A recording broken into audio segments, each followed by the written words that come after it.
একদিন আমার কাছে ১৫ বছর বয়সী ছেলে এসে হাজির হল। সে এমন একটি ইচ্ছা প্রকাশ করল যা শুনে আমি কিছুটা অবাক হয়ে গেলাম। এত অল্প বয়সে এতটা সাহসের সাথে নিজের মনের কথা বলতে পারা সত্যিই অদ্ভুত ছিল। আমি ভাবলাম তার কম বয়স ও সরলতার কথা বিবেচনা করে আমি চুপ করে থাকাই ভালো মনে করলাম। তবে তখনকার পরিস্থিতি এমন ছিল যে আমার হাতে কিছুটা অর্থের প্রয়োজন ছিল। আমি মনে মনে ভাবলাম, এই ছেলেটি তো আমার কোনো বিপদ ঘটাতে পারবে না। বেশিরভাগ সময় এ ধরনের ব্যাপার ২-১ মিনিটের বেশি স্থায়ী হয় না। তাই আমার জন্য এটি একটি সুযোগ হতে পারে যেখানে আমি উভয় দিক থেকেই সুবিধা পেতে পারি। আমার নাম পূজা। আমি ২৬ বছরের একজন স্বাধীন ও আত্মনির্ভরশীল মেয়ে, দেখতে বেশ সুন্দর এবং আকর্ষণীয়। ছোট্ট একটি শহরে থাকি, যেখানে সবাই সবাইকে চেনে। আমার বাবা মা অনেক ছোটবেলাতেই মারা গেছেন, তাই একা থাকার অভ্যাস গড়ে তুলেছি। আমার জীবনে সাদামাটা জীবনধারার প্রাধান্য, আর নিজেকে নিয়ে গর্ব করার প্রয়োজন বোধ করি না। শহরের বাইরে আমার শান্তিপূর্ণ বাড়ি, যেখানে গাছপালা ও ফুলের বাগান আছে। সকালে যোগব্যায়াম ও বাগানের যত্ন নিই। আর্থিক অবস্থা খুব ভালো না হলেও পরিশ্রম চালিয়ে যাচ্ছি। বই আমার প্রিয় সঙ্গী, বিশেষত রোমাঞ্চ ও প্রেমের গল্প। একা থাকার জন্য ঘরের কাজগুলো নিজেই করি। সেদিন একটু গরম থাকায় দোপাট্টা পরিনি, এমন সময় দরজায় হালকা টোকা পড়ল। দরজা খুলতেই দেখি পাশের বাড়ির ছেলেটি, যার নাম রাহুল, দাঁড়িয়ে আছে। রাহুল মাঝে মধ্যেই আমার বাড়িতে আসে। আমাদের মধ্যে একটি ভালো বোঝাপড়া আছে। আমাদের বাড়ির আশেপাশে প্রায়ই একটি ছেলে ঘুরে বেড়াত, যার বয়স খুব বেশি হলে ১৫ বছর হবে। তার চোখে কৌতূহলের ঝিলিক ছিল, যা যেন অনেক কিছু বলতে চাইছিল কিন্তু প্রকাশ করতে পারছিল না। একদিন সে এসে বলল, দিদি, আপনার কাছে আমার কিছু দরকার আমার। তার চোখে এমন এক ধরনের উজ্জ্বলতা ছিল যা কিছু লুকানোর চেষ্টা করছিল। আমি তাকে ঘরে আসতে বললাম এবং জিজ্ঞাসা করলাম, তোমার কি প্রয়োজন? ঘরে ঢোকার পর আমি তার চোখে কিছুটা অদ্ভুত এক ঝিলিক লক্ষ্য করলাম। সে আমার দিকে এমনভাবে তাকাচ্ছিল যেন কিছু বলতে চাইছিল কিন্তু বলতে পারছিল না। তার দৃষ্টি বারবার আমার পোশাকের দিকে গিয়ে আটকে যাচ্ছিল, যা আমাকে কিছুটা অস্বস্তিতে ফেলে দিল। সৌজন্য বিনিময়ের পর সে বলল, আমি একা থাকি এবং আপনার সাথে একান্তে কথা বলতে চাই। আমি আপনাকে কোনো অসুবিধায় ফেলব না, বরং আপনার প্রয়োজন মেটাতে সক্ষম হব। আমি ছেলেটিকে মাথা থেকে পা পর্যন্ত একবার দেখে নিলাম। উচ্চতায় বেশ লম্বা হলেও বয়সে সে বেশ তরুণ। আমি তাকে বিনয়ের সাথে জানিয়ে দিলাম, তুমি এখনো খুব ছোট, এবং আমি মনে করি না যে তোমার বয়স এই ধরনের কাজে উপযুক্ত। আমি এর মধ্যে নেই। কিন্তু সে হেসে বলল, আমি ছোটবেলা থেকেই অনেক অভিজ্ঞতা পেয়েছি, মাত্র ১-০ বছর বয়স থেকেই এই কাজ করছি। আমার কোনো পরিবার নেই, আমি একাই সবকিছু সামলাই। আমাকে বিশ্বাস করুন, আমি আপনাকে নিরাশ করব না, বরং আপনার প্রত্যাশা পূরণ করতে সক্ষম হব। তার কথা শুনে আমি সত্যিই অবাক হয়ে গেলাম। সেই ছোট্ট ছেলেটি একা একা এত কিছু কিভাবে বলতেছে বুঝতে পারছিলাম না। আমি জিজ্ঞেস করলাম, তোমার বাবা মা কোথায়? সে বলল, আমি একা, বাবা মা নেই। অনেক ঘুরে বেরিয়েছি, তবে এবার এই কাজ শুরু করেছি এবং ভালোই চলছে। এখন আমি কাজটা আরও বড় করতে চাই, তাই আপনার সাথে কথা বলতে এসেছি। যদি আপনি সাহায্য করেন তবে আপনার উপকারে আসব। তার এই কথা শুনে আমি অবাক হলাম। আসলে আমারও এমন একজন সহকারীর প্রয়োজন ছিল যে ছোটখাটো কিছু কাজ সামলে দেবে, আর সেও আমাকে এমন প্রস্তাব দিয়ে দিল। পরের কথাটা ছিল, যদি তার সাথে চুক্তি করি তবে প্রতি মাসে কিছু অর্থ পাব, যা আমার জীবিকার জন্য বেশ সহায়ক হবে। তবে এটাও ভাবলাম, যদি কোনো কারণে সে সময়মতো অর্থ দিতে না পারে তবে আমার জন্য সমস্যা হতে পারে। তবে সে ছিল মাত্র ১৫ বছরের এবং সহজেই তাকে আমার প্রয়োজন অনুযায়ী পরিচালনা করতে পারব। তাই নিজের সুবিধা বিবেচনা করে চুক্তি পাকাপাকি করলাম। আমিও একা ছিলাম, তাই দোকানটি তাকে ভাড়া দিয়ে দিলাম। সে বলল, দোকানেই সে থাকতেও চায়, কারণ তার আপনজন বলতে কেউ নেই। এতদিন রাস্তার উপর কাজ করত, এখন দোকানেই সেটি চালাবে। এতে আমারও আপত্তির কিছু ছিল না। ঠিক আছে, শুধু সময়মতো টাকা দিয়ে দিও, বললাম তাকে। এরপর সে দোকানে নারীদের ব্যবহারের কিছু জিনিসপত্র নিয়ে এসে সাজিয়ে রাখল। দেখতে পেলাম মাত্র কয়েক দিনের মধ্যেই তার কাজ বেশ ভালোই জমে উঠেছে। সারাদিন দোকান খোলা রাখত, আর অনেক মহিলারা তার দোকানে জিনিস কিনতে আসতেন। রাত হলে দোকানেই ঘুমিয়ে পড়ত। দীর্ঘদিন ধরে দোকানটি ফাঁকা পড়েছিল। আগেও কয়েকবার দোকানটি ভাড়া দিয়েছিলাম, কিন্তু কেউ বেশি দিন এখানে থাকতে পারত না। সবাই বলত যে এই জায়গাটা ব্যবসার জন্য উপযুক্ত নয়। এমনকি ভেবেই নিয়েছিলাম এই দোকানটি আর কেউ ভাড়া নেবে না, কিন্তু এই ছেলে শুধু ভাড়াতেই নেয়নি, বরং দোকানটি চালিয়েও বেশ জমিয়ে তুলেছে। আশ্চর্যের বিষয় হল, সে দোকানে নারীদের জন্য জিনিসপত্র রাখত, আর মহিলারাই তার ক্রেতা হয়ে আসতেন। দোকানের কাজের পাশাপাশি সে আমার ছোটখাটো কাজগুলোতেও সহায়তা করত। বেশ কর্মঠ এবং বুদ্ধিমান ছিল সে। দোকানে আসা ক্রেতাদের প্রতি তার আচরণ বেশ সদয় ছিল, আর জিনিসপত্রগুলো সুশৃঙ্খলভাবে সাজিয়ে রাখত, যা আমাকে বেশ মুগ্ধ করেছিল। তার দায়িত্ববোধও সময়ের সাথে বেড়ে যাচ্ছিল। প্রতিটি জিনিস অত্যন্ত যত্ন সহকারে পরিচালনা করত, ক্রেতাদের সেবায় মনোযোগী ছিল, এবং তার কাজকর্মে ছিল এক ধরনের সততা ও পরিপাটি ভাব। সে নিয়মিত তার ব্যবসা উন্নতির দিকে নিয়ে যাওয়ার জন্য নতুন নতুন আইডিয়া নিয়ে আসত। নতুন কিছু কৌশল প্রয়োগ করেছিল, যার ফলে দোকানের বিক্রিও বাড়তে শুরু করে। কিছু সময় পর আমাদের মধ্যে বন্ধুত্ব গড়ে উঠল, আর আমার ছোটখাটো কাজে আমাকে সাহায্য করত। যখন খাবার একটু বেশি তৈরি হতো, তখন সেটি দোকানে পাঠিয়ে দিতাম। দোকান আর বাড়ির মাঝে ছোট্ট একটা দরজা ছিল, প্রয়োজন হলে সেই দরজা খুলে রাহুলের সাথে কথাও বলতাম। ধীরে ধীরে আমাদের মধ্যে সম্পর্কের গভীরতা বাড়তে লাগল। আমি নিজেও একাকী ছিলাম, তাই রাহুলের সঙ্গ পেয়ে অনেকটাই ভালো লাগছিল। আসলে আমার কোনো সন্তান ছিল না, আর আমার স্বামী নরেশ হৃদরোগে আক্রান্ত হয়ে শয্যাশায়ী ছিলেন। সংসার চালানো বেশ কঠিন হয়ে পড়েছিল। কেউ কেউ মাঝে মাঝে সাহায্য করলেও দোকান থেকে আসা টাকাটা আমার জন্য বেশ সহায়ক ছিল। তাই রাহুলের সাথে সম্পর্কটা ঘনিষ্ঠ রাখার চেষ্টা করছিলাম, যেন সে দোকান ছেড়ে না যায় এবং আমার এই ছোট্ট আয়ের উৎসটিও বজায় থাকে। তবে আমি জানতাম না, যে ছেলেটিকে আমি ছোট্ট এবং সরল মনে করেছিলাম, সে এতটা সহজ সরল নয়। আমাদের সম্পর্কের গভীরতা বাড়তে থাকলে আমি তাকে আমার বাড়ির ভেতর আসার অনুমতি দিলাম। ছোট ছোট কাজের জন্য সে আমার বাড়িতে চলে আসত, আর বাকি সময় দোকানেই কাটাত। আমার স্বামী নরেশেরও এতে কোনো আপত্তি ছিল না, কারণ আমার কাছে সে তখনও 15 বছরের একটি বাচ্চাই ছিল। বরং রাহুলের উপস্থিতিতে আমাদের জীবনটা অনেকটাই জীবন্ত হয়ে উঠেছিল। আগের মতো একাকিত্ব আর মনমরা ভাবটা ছিল না। প্রয়োজন হলে রাহুলের সাথে বিষয়গুলি নিয়ে আলোচনা করতাম। কিছুদিন পর ঋতু পরিবর্তনের কারণে নরেশের স্বাস্থ্যের অবনতি হতে লাগল। আমার কাছে তাকে হাসপাতালে নেওয়ার মতো টাকাও ছিল না। একদিন এমনই এক সময় আমি চোখের জল ফেলছিলাম। রাহুল আমাকে দেখতে পেয়ে জানতে চাইল, কি হয়েছে, তুমি কাঁদছ কেন? তাকে সব বললাম, নরেশের অসুস্থতা, হাসপাতালের খরচের চাপ এবং জীবন নিয়ে আমার একাকিত্বের অনুভূতি। একজন সন্তানের অভাব আমার জীবনের শূন্যতাকে আরও বাড়িয়ে তুলেছে। রাহুল আমার কথা শুনে মুচকি হেসে বলল, তাহলে সন্তান কেন নিচ্ছেন না? এতে সমস্যা কি? তার এই প্রশ্নে আমি লজ্জায় পড়ে গেলাম। বুঝিয়ে বললাম যে নরেশ এখন শয্যাশায়ী এবং এমন অবস্থায় সন্তান ধারণ সম্ভব নয়। বিবাহের প্রথম দিকে নরেশই চেয়েছিল না যে আমরা সন্তান নেয়ার ঝামেলায় যাই। যখন আমরা সন্তান নেয়ার প্রয়োজন অনুভব করলাম, তখন নরেশ আর শারীরিকভাবে সক্ষম ছিল না। তার এই হঠাৎ অসুস্থতা আমাদের জীবনকে একেবারে পাল্টে দিয়েছিল। নরেশের হার্ট অ্যাটাক হওয়ার পর থেকেই সে আর সুস্থ জীবনে ফিরতে পারেনি।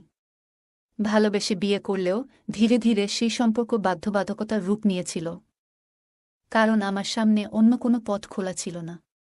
রাহুল হয়তো আমার মুখের অভিব্যক্তি বুঝে ফেলেছিল। সে বলল, আপনাকে চিন্তা করতে হবে না, আমি তো আপনার পাশে আছি। শীঘ্রই আপনার সব সমস্যা দূর হয়ে যাবে। রাহুলের কথায় আমার মুখে হাসি ফুটে উঠল। সে একাই এত সাহসী যে প্রতিটি সমস্যার মুখোমুখি হতে পারে। আর আমি এত বয়স পেরিয়ে এসেও সাহস জোগাতে পারিনি। রাহুল ছোটবেলায় মাত্র 7 বছর বয়সে তার বাবা মাকে হারিয়েছিল। তবুও সে জীবন সংগ্রামে হার মানেনি। নিজের পথ নিজেই তৈরি করেছে এবং পাশাপাশি নরেশেরও যত্ন নিতে শুরু করেছিল। রাহুলের সরলতা ও সাহসিকতা আমার মন ছুঁয়ে গেল। তার কথাগুলি আমাকে সামান্য হলেও স্বস্তি এনে দিল। সে আমার পাশে থাকার প্রতিশ্রুতি দিল এবং আমার একাকিত্বে সঙ্গী হওয়ার প্রস্তাব করল। এতে আমার মনে কিছুটা সাহস ফিরল। আমি বললাম, রাহুল, তোমার প্রতি আমি সত্যিই কৃতজ্ঞ। তোমার কথাগুলি যেন আমার জীবনে নতুন আশার আলো নিয়ে এসেছে। আমার কথায় সামান্য স্বস্তি হচ্ছিল। রাহুল বলল, জীবনে সমস্যা আসবেই, কিন্তু আমরা একসাথে সেগুলো পার করতে পারব। তোমার একা সবকিছু সামলানোর দরকার নেই। তোমার পাশে একজন সঙ্গী থাকা উচিত, আর আমি আছি তোমার সাথে। আমরা একসাথে নরেশের যত্ন নেব এবং তোমার সমস্যাগুলো দূর করার চেষ্টা করব। রাহুলের কথায় যে আন্তরিকতা ও সত্যতা ছিল তা আমাকে গভীরভাবে ছুঁয়ে গেল। সে নিজেই অনেক কঠিন সময় পার করেছে, তবু কখনো হাল ছাড়েনি। তার দৃঢ় মনোবল ও নিষ্ঠা আমাকে অনুপ্রাণিত করল, তার কথাগুলো আমাকে প্রশান্তি এনে দিল। রাহুলের সাহসিকতা এবং তার ইতিবাচক মনোভাব আমাকে আবারও জীবনের প্রতি বিশ্বাস ফিরিয়ে দিল। তোমার সঙ্গ আমার জন্য অনেক মূল্যবান, বললাম রাহুলকে। কিন্তু তোমারও তো নিজের জীবন আছে, নিজের স্বপ্ন আছে। তোমার এত দায়িত্ব কাঁধে নেওয়ার প্রয়োজন নেই, বললাম তাকে চিন্তা ও সম্মানের সাথে। রাহুল শান্তভাবে উত্তর দিল, আমি অনেক কিছু হারিয়েছি পূজা, কিন্তু অনেক কিছু অর্জনও করেছি। জীবন পথ চলায় সব সময় সহজ হয় না, কিন্তু যখন আমরা অন্যের পাশে দাঁড়াই তখন এক বিশেষ ধরনের আনন্দ পাই। নরেশের যত্ন নেওয়াও আমার কাছে একটি দায়িত্ব, কারণ আমি জানি তিনি তোমার জীবনে কতটা গুরুত্বপূর্ণ। তার কথাগুলো শুনে আমি এক মুহূর্তের জন্য থমকে গেলাম। ভাবতে লাগলাম, কেউ কি সত্যিই এতটা নিঃস্বার্থভাবে সহায়ক হতে পারে? তবে এসব চিন্তা এড়িয়ে দিলাম। যখনই আমি কোনো কাজে বাইরে যেতাম, রাহুলই নরেশের পাশে থাকত এবং তার সঙ্গ দিত। তাদের মধ্যে ঠিক কী কথোপকথন হতো আমি জানতাম না। তবে আমাকে দেখলে রাহুল শান্ত হয়ে যেত। রাহুল প্রতিশ্রুতি দিয়েছিল সে আমার সকল অভাব পূরণ করবে। তার এ কথায় আমার মুখে হাসি ফুটে উঠেছিল।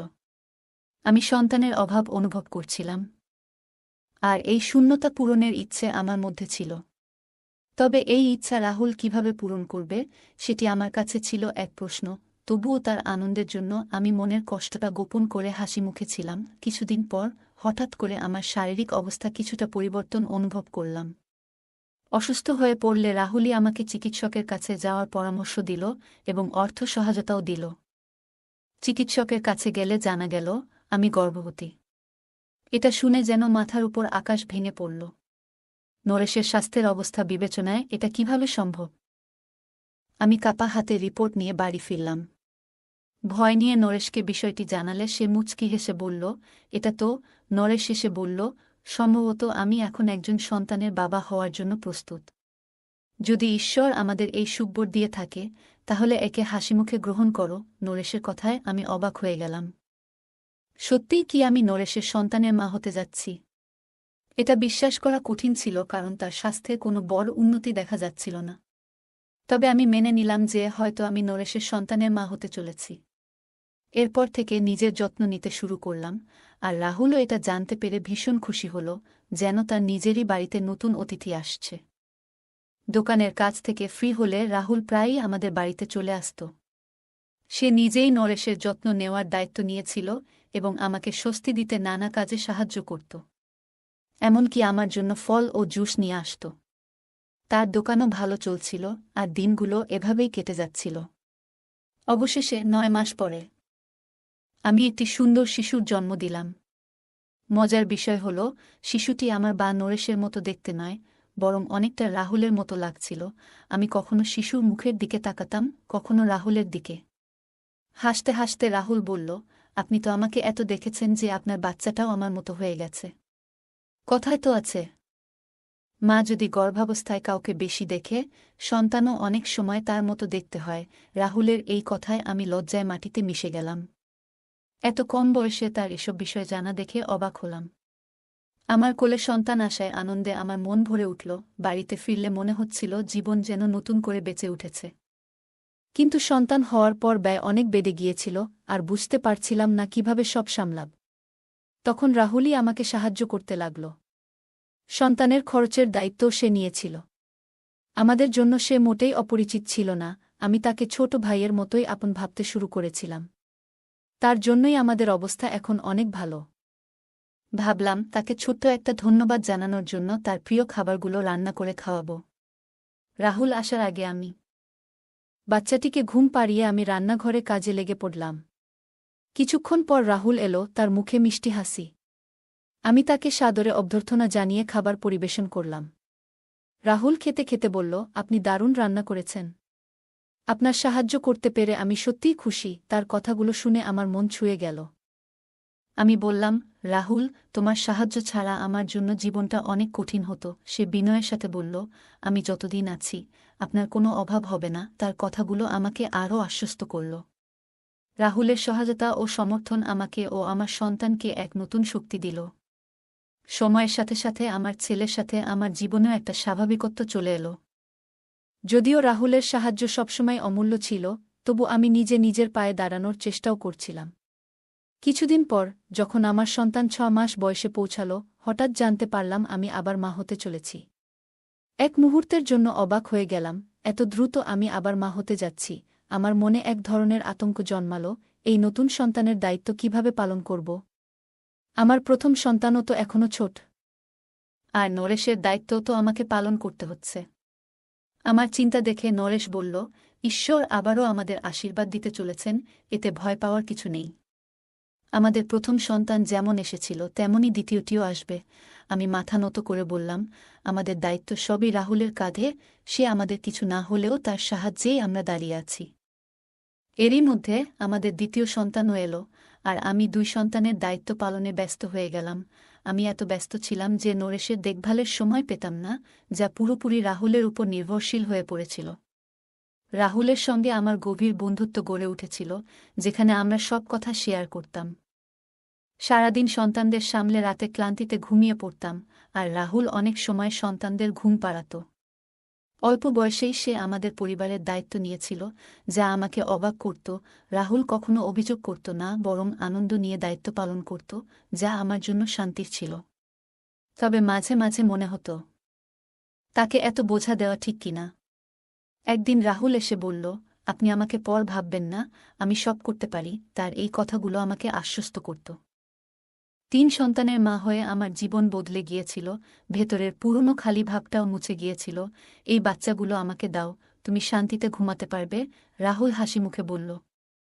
আমি খুশি মনে বাচ্চাগুলো ওর হাতে তুলে দিলাম। সে প্রতিবারের মতো আমার জন্য দুধ নিয়ে এসেছিল। আমার দিকে দুধের গ্লাস বাড়িয়ে দিয়ে বলল, তোমার নিজের যত্ন নাও। আমি গ্লাস হাতে নিলাম আর তাকে ধন্যবাদ জানালাম। সে বাচ্চাদের নিয়ে চলে গেল। দুর্ভাগ্যক্রমে আমার হাত ফসকে গ্লাসটি পড়ে ভেঙে গেল এবং আমার কাজ বাড়ল। আমি তাড়াতাড়ি ঘর পরিষ্কার করলাম এবং ক্লান্ত শরীরে বিছানায় শুয়ে পড়লাম। কিছুক্ষণ পরেই আমার মনে হল, যেন কেউ আমার ঘরে এসে উপস্থিত হয়েছে। আমার শ্বাস বন্ধ হয়ে আসছিল। মনে হচ্ছিল কেউ ঘরে ঢুকে পড়েছে। হঠাৎ বোধ করলাম কেউ যেন আমার বিছানার কাছে এসে উপস্থিত হয়েছে। ভয়ে আমি চিৎকার করে উঠলাম, আর আমার আওয়াজে নরেশও জেগে উঠল। আমি তাড়াতাড়ি ঘরের আলো জ্বালালাম, আর তখন যা দেখলাম, তাতে আমার হাত পা ঠান্ডা হয়ে গেল।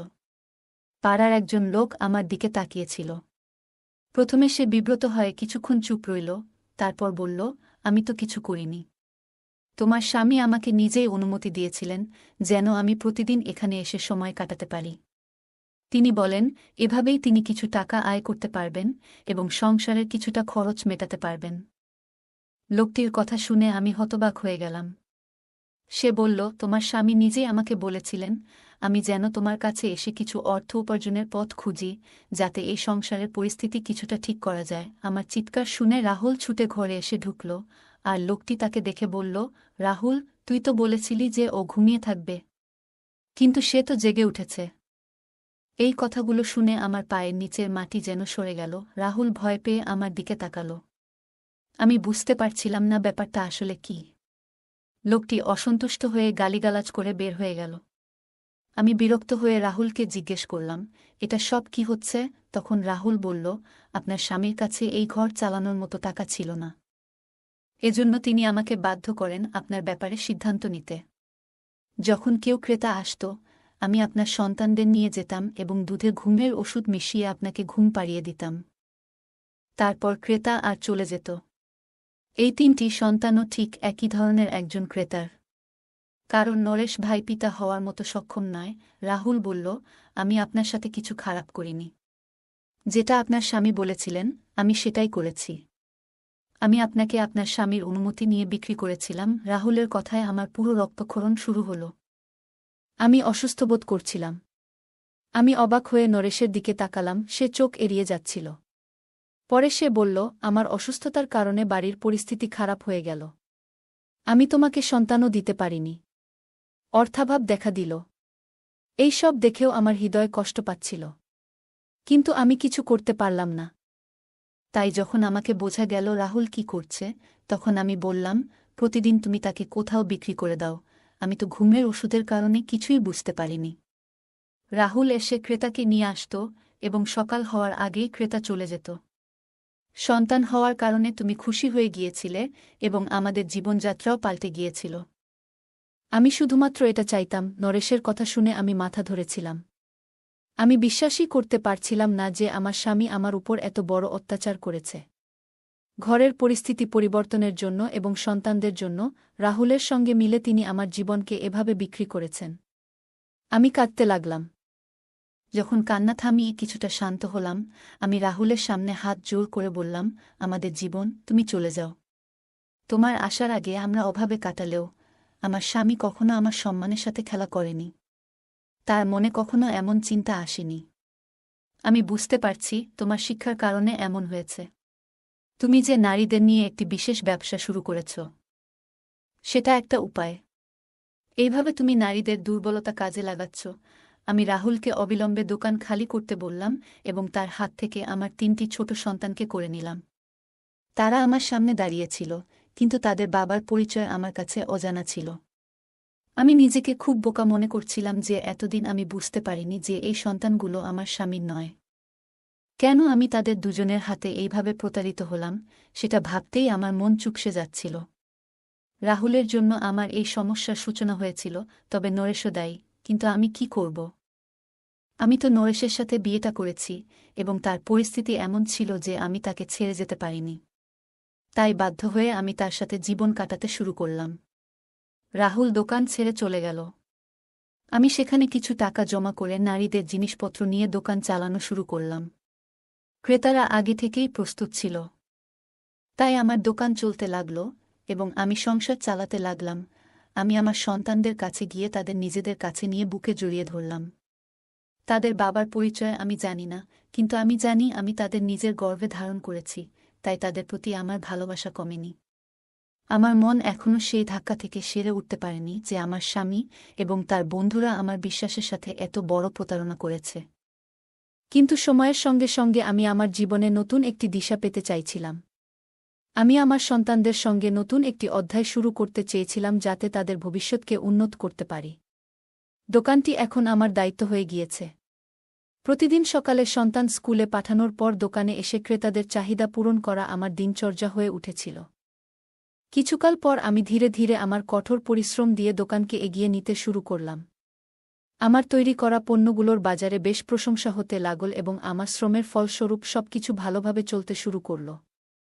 বেশ কয়েক বছর পরে, যখন আমি আমার সাফল্যগুলো দেখি এবং আমার সন্তানদের হাসি শুনি, তখন বুঝতে পারি যে আমার পরিশ্রম এবং সংগ্রাম আমার জীবনকে নতুন একটি পথে নিয়ে গেছে। আমি আমার জীবনে অনেক কিছু হারিয়েছি, কিন্তু এর চেয়েও বেশি পেয়েছি। আমার সন্তান এখন আমার জীবনের সবচেয়ে বড় শক্তি। আমি তাদের যথাযথ শিক্ষা এবং ভালো মূল্যবোধ দেওয়ার চেষ্টা করছি। আমার এই জীবন কাহিনী কেবল আমার জন্যই নয়, বরং সকল নারীদের জন্য একটি অনুপ্রেরণা হয়ে উঠেছে যারা কষ্টের মধ্যে দিন কাটাচ্ছেন। আমি প্রমাণ করতে পেরেছি যে যদি দৃঢ় সংকল্প এবং কঠোর পরিশ্রম থাকে, তবে যে কোনো প্রতিকূলতা অতিক্রম করা সম্ভব। এখন আমি আমার জীবনকে নতুন স্বপ্ন ও আশা নিয়ে কাটাচ্ছি এবং আমার সন্তানেরাও তাদের পড়াশোনা ও ক্যারিয়ারে এগিয়ে যাচ্ছে। আমি তাদের প্রতিটি পদক্ষেপের সঙ্গী। এই গল্প থেকে আমরা শিখি জীবনের সংগ্রামে আত্মবিশ্বাস, বুদ্ধিমত্তা ও সাহসের মাধ্যমে প্রতিকূলতাকে জয় করা সম্ভব। এটি পূজার জীবনের লড়াই এবং রাহুলের প্রতি তার সম্পর্কের আখ্যান, যা সম্পর্কের জটিলতা ও মানবিক বন্ধনকে তুলে ধরে। পূজার গল্পে দেখা যায় স্বাবলম্বিতা ও দৃঢ় মানসিকতা কঠিন পরিস্থিতিতেও নিজেকে টিকিয়ে রাখতে সাহায্য করে। রাহুল, একজন তরুণ হলেও, পরিবারকে সহায়তা ও দায়িত্ব পালন করে।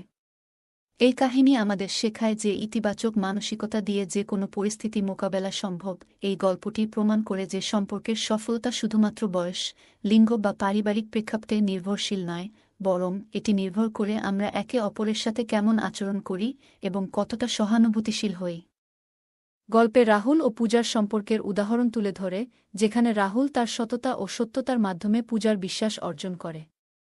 রাহুল কখনোই তার প্রযোজনগুলো গোপন করেনি, বরং সৎ থেকে পূজার জীবনের সহায়ক ভূমিকা পালন করেছে। গল্পের মূল শিক্ষা হল, সততা ও সত্যতার চেয়ে মূল্যবান কিছু নেই। রাহুল একসময় সমর্থনহীন জীবন কাটালেও পূজার সাহচর্যে জীবনের নতুন অর্থ খুঁজে পেয়েছে। তাদের সম্পর্কটি প্রমাণ করে যে, সত্যিকারের বিশ্বাস ও ভালোবাসা থাকলে সম্পর্কের মধ্যে কোনো সন্দেহ থাকে না। পূজা ও রাহুল উভয়েই জীবনযুদ্ধে লড়ছে। পূজা তার স্বামীর অসুস্থতা ও আর্থিক সংকট সামলাতে চেষ্টা করছে, আর রাহুল তার চ্যালেঞ্জগুলোকে সাহসের সাথে মোকাবিলা করছে। গল্পটি আমাদের শেখায় যে, জীবনে আসা সমস্যাগুলো এড়ানো যায় না, বরং সাহসের সাথে সেগুলোর মোকাবিলা করতে হয়। বন্ধুরা, আজকের গল্পটা অনেক বেশি স্পেশাল। আশা করছি তোমাদের ভালো লাগবে। বাংলা অডিও স্টোরি চ্যানেলে নিয়মিত গল্প পাবেন, তাই গল্পগুলো ভালো লাগলে ভিডিওটি লাইক, শেয়ার এবং চ্যানেলটি সাবস্ক্রাইব করে পাশে থাকুন।